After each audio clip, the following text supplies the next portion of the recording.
Right, diving right in today. We're looking at the Apollo protocol. And yeah, it's in the world of decentralized finance. So think of it like being your own banker, right? That's Yeah. kind of the idea behind it. But Right. without, stuffy suits, and you don't have to wait in line or any of that stuff. It lets you, lend and borrow crypto. Mm. And it's all built on this SORA network, which is pretty interesting. Yeah, and what's really cool about Apollo is it's the first one of these platforms, like the first lending and borrowing platform that's built on SR. So Yeah. kind of setting the stage for a whole bunch of new tools and new ways to use DeFi. Okay, so we're talking about lending your crypto out, earning passive income, or maybe borrowing some when you need it. I mean, I get the basic idea, but this is a deep dive, right? So Yeah. we're going to go way beyond just the basics. We're going to really unpack how Apollo works, what makes it different from other platforms, and how it all connects to the rest of the SORA network, especially that connection with Polkaswap. I'm curious about that. Absolutely, yeah. We'll get into all the details of how lending and borrowing actually work on the platform. We'll talk about the risks and the rewards you should be thinking about so you can really understand, the power, but also the responsibility that comes with, actually using these DeFi tools. Okay, so let's start with like a high-level view. Apollo Protocol. It's a lending and borrowing platform. We got that. It's built on the SOR network, part of something called the Series ecosystem. Sounds a little bit complex at first, but is it actually user-friendly? Like, what would I actually do on Apollo if I logged in? Well, let's say you have some crypto just sitting there in your wallet. Yeah. You can deposit that crypto on Apollo, basically like you're putting it into a savings account, and then you can earn some interest on it. Or, maybe you need some extra crypto for something, but you don't want to sell what you already have. So you could use Apollo to borrow some crypto. Right. You just have to put up some collateral. So it's like they're taking these traditional financial services, Right. Stuff we're all familiar with, and bringing them into the crypto world, but without needing a bank. Okay, that's pretty cool. But what about security? I mean, is it safe to be putting my crypto on a platform like this? And also, what about this Apollo token? What's that all about? Yeah, so the Apollo token, that's the platform's own, native currency. It's used for all sorts of things like governance, so users have a say in how the protocol changes and develops over time. It's also used for staking, farming, and for earning rewards on the platform. So you can kind of think of it as like the fuel that keeps the whole Apollo engine running. Okay, so lending, borrowing, native token. I'm starting to see how this is more than just a basic platform. It's like a whole ecosystem, right? But let's break it down a little bit more, starting with the lending side. Like, what's the advantage of depositing my crypto on Apollo versus just, holding it in my wallet? I mean, besides the obvious, earning interest. Well, you get interest, of course.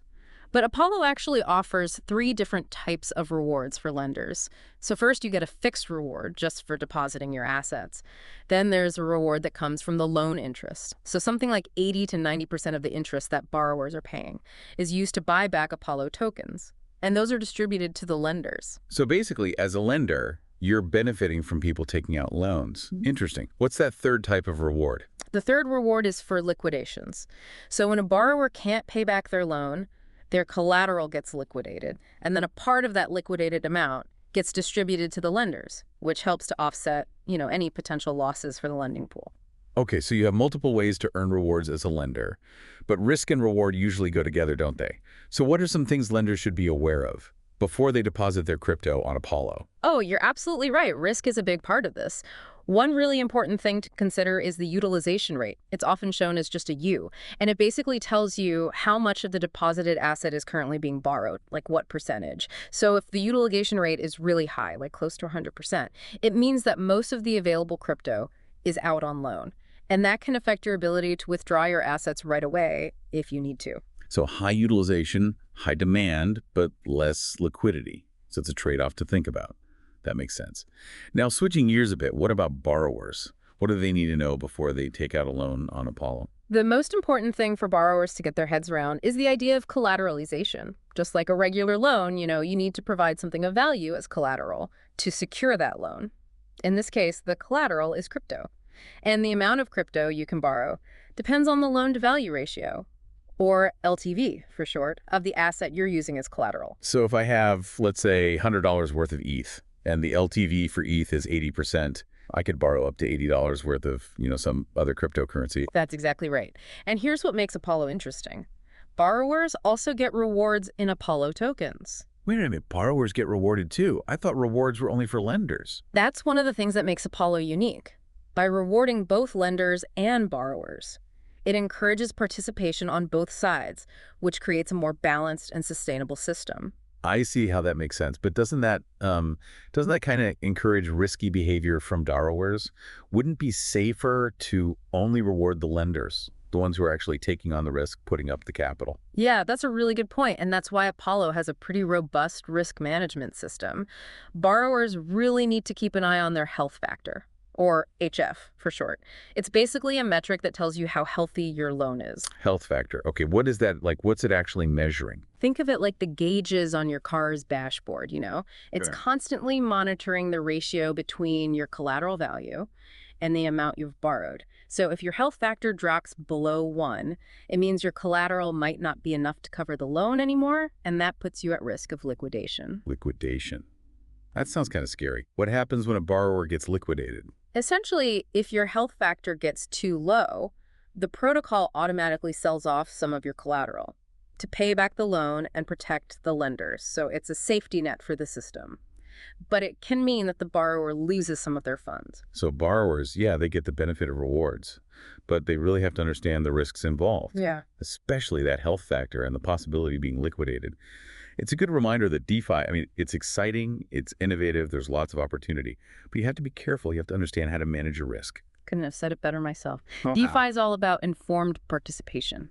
For sure, for sure. And speaking of being informed, let's talk more about this Apollo token itself. How is it allocated? And how does that allocation impact, the whole ecosystem? That's a great question. And that's actually what we're going to dive into in the next part of this deep dive. Stay tuned, everybody. We'll be right back after a quick break. Okay, so back to the Apollo token. I feel like we just scratched the surface there before the break. So let's dive a little deeper. I'll talk about its supply, its distribution, all that good stuff. All right, well, first of all, the Apollo token has a fixed supply. It's capped at 1 million tokens, so that's it, no more. And the way those tokens are allocated, the way they're distributed, it's designed to encourage different kinds of participation in the ecosystem. Okay, so walk me through that. Where do these tokens end up? And how does that affect how the platform works? All right, picture a pie chart, right? All those 1 million Apollo tokens, the biggest slice of that pie, 30%, goes straight to the treasury. That treasury is like a pool of funds. It's used for governance stuff, for development, for partnerships, anything that helps the protocol to grow and evolve. Makes sense. So almost a third of the total supply is set aside for like the long-term health of the platform. What about the rest of the pie? Well, we've got 20% allocated for lender rewards and another 10% for borrower rewards, which we talked about earlier. All right, so that's like almost 2/3 of the supply dedicated to supporting the core functions of the platform and rewarding users for being a part of it. So far, so good. Then we have 15% that goes to farming, 5% for staking, and 10% that's used for initial liquidity. And that initial liquidity is locked up for a long time, like 100 years. 100 years. Wow. Okay, they're definitely in it for the long haul. Yeah. What's the reasoning behind locking up those tokens for so long? It's a way of showing commitment to the project, Taking those tokens out of circulation, it helps to stabilize the price, I think. And it shows potential investors that, hey, this project's serious. We're here to stay. Yeah, it's like a built-in protection against like rug pulls and stuff like that. Shows that the creators are playing the long game, which is reassuring. Yeah. Especially for, people who are new to DeFi and might be a little hesitant.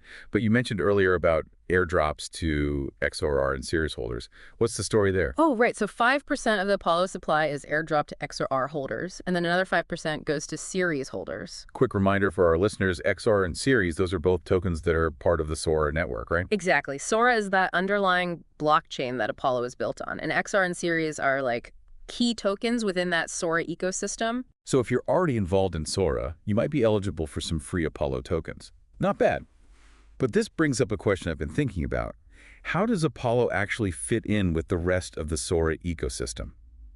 I know we mentioned Polkaswap before, but I'm still not entirely clear on how it all works together. It's all about creating synergy, within that SORA DeFi ecosystem. Think of Polkaswap as like the grand marketplace where everything comes together. It's a decentralized exchange where users can swap different tokens, including the ones that are used on Apollo. So if I need to get some ETH or DAI, those are the main assets on Apollo, right? I can just swap some other tokens for them on Polkaswap. That's exactly it. It's like a one-stop shop for all your DeFi needs. And in the future, they're planning to integrate Apollo directly into the Polkaswap interface. So you'll be able to do everything in one place: lending, borrowing, swapping tokens, the whole 9 yards. Okay, that's pretty cool. It sounds really user-friendly. So we're not just talking about a standalone platform here, are we? It's like a key part of a much bigger DeFi world. That's a great way to think about it. That interconnectedness is what makes DeFi so exciting, so potentially transformative. Yeah, and speaking of transformation, we've covered a lot of ground here. The technical stuff, the Apollo token, the integration with the SORA ecosystem. But what does it all mean for the average person? How could Apollo actually impact their lives? Those are the questions we're going to tackle in the final part of our deep dive. We're back, and we've been deep diving into the Apollo protocol, all the features, the lending, the borrowing, Apollo token, Polkaswap integration. It's pretty clear this is some next level DeFi stuff. But I want to bring it back down to earth a bit. How does this actually impact people in the real world? That's the million-dollar question, isn't it? I mean, it's easy to get caught up in the tech, the details, and forget that DeFi at its core is about empowering individuals, giving people more control over their finances. Okay, so less about the tech, more about the people. Give me an example. How could someone actually use Apollo to improve their financial life? Yeah. Okay, imagine a small business owner somewhere in a developing country needs a loan to, expand their business. Traditional banks, forget it, they might not even be an option. Or the interest rates are just crazy high. But with Apollo, this entrepreneur could, maybe get a loan using their crypto as collateral and potentially at much better rates. So it's about opening up access to capital, to financial services, regardless of where you live or, your background. That's pretty powerful stuff. Any other real-world examples that kind of show what Apollo can do? Oh, yeah, definitely. Think about artists and creators. People who want to, monetize their work. They could use Apollo to borrow against the value of their NFTs, for example. Gives them some financial flexibility to, keep creating without having to sell their work outright. I like that. It's like a new model for creative financing. It's exciting to see how these DeFi tools are giving people more options. It really is. But with all this potential, there's got to be some responsibility too, right? Yeah. What are some things our listeners should keep in mind if they're thinking about using Apollo? Right. Yeah, like we talked about before, informed participation is key.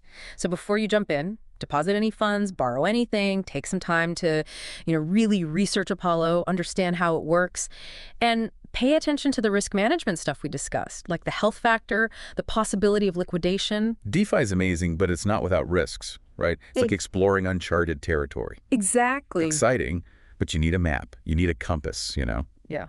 So where can our listeners go to learn more, to check out Apollo for themselves? Best place to start is the Apollo Protocol website. We'll be sure to include the link in the show notes. They've got all the info you need, tutorials, FAQs. There's even a community forum where you can, chat with other users, ask questions. Awesome. And hey, this is just the start of the conversation. We want to hear from you. What are your thoughts on Apollo? What about DeFi in general? Hit us up on social media. Let's keep this conversation going. The future of finance is being built right now, and platforms like Apollo are leading the way. It's up to all of us to decide what that future looks like.